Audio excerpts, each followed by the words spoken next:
સુરતમાં અસ્થિર મગજની મહિલા એ ઇમારત માટેના પાલક પર ચડી ગઈ, જેમાં મહિલા વાંસના પાલક પર ચડી જતાની સાથે જ અફરાતફરીનો માહોલ ત્યાં જોવા મળ્યો હતો।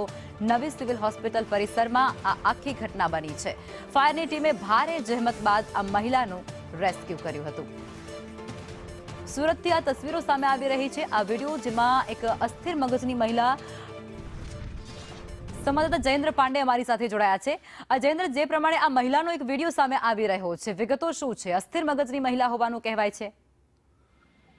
જે લક્ષમાં જે વાત કરવામાં આવે સુરત નવી સિવિલ હોસ્પિટલ જે કોવિડ બિલ્ડિંગ છે જૂની, તેને ત્યાં બાંધકામ ચાલી રહ્યું છે કે બાંબુ ઉપર આજે વહેલી સવારે 4:30 વાગ્યાની આસપાસ એક અસ્થિર મગજની મહિલા ચોથા ફ્લોર જેવો બાંબુ ઉપર ચડી ગઈ હતી અને સ્થાનિકોની નજર જતા તેમણે જે ઉત્સાહ મચાવ્યો હતો, પરંતુ મહિલા જે છે તે ઉત્સાહ મચાવતા અંતે ફાયર વિભાગને જાણ કરવામાં આવી હતી। જેથી મજૂરા ફાયર વિભાગનો કાફલો ત્યાં પહોંચ્યો હતો અને મહિલાને ભારે જહેમત બાદ નીચે ઉતારી સિક્યુરિટી ગાર્ડને સોંપ્યો હતો। આ મહિલા કોણ છે, શું છે, સમગ્ર બાબતે હાલ વડોદરા પોલીસે આગળની તપાસ હાથ ધરી છે।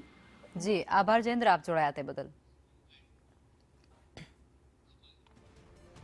તો સુરતમાં એક અસ્થિર મગજની મહિલા જે વાંસના જે પાટિયા બાંધેલા તેના ઉપર ચડી ગઈ હતી। આ ચડતાની સાથે જ અફરાતફરીનો માહોલ સર્જાયો હતો। જો કે સાવચેતીના ભાગરૂપે ફાયરના જવાનોને તાત્કાલિક આ બાબતની જાણ કરાઈ હતી અને ફાયરની ટીમ દ્વારા ભારે જહેમતે આ મહિલાને ત્યાંથી નીચે ઉતારાઈ।